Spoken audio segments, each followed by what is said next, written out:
রবিবার গোয়ালিয়রে ভারত বাংলাদেশ ম্যাচ বন্ধ ডাকল হিন্দু মহাসভা। একগুচ্ছ নিষেধাজ্ঞা প্রশাসনের।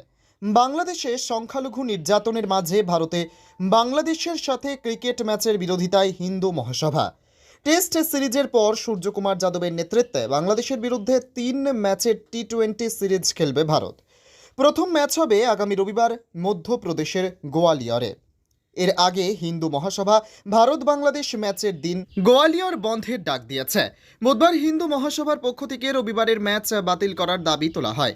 আর এই পরেই রবিবারের ম্যাচের আগে হঠাৎ বেশ কিছু নিষেধাজ্ঞা জারি করেছে স্থানীয় প্রশাসন। কোনো রকম প্রতিবাদ করা যাবে না, বিশেষ করে সমাজ মাধ্যমে হিংসাত্মক কোনো কিছু ছড়ানোর ওপর নিষেধাজ্ঞা জারি করেছে প্রশাসন।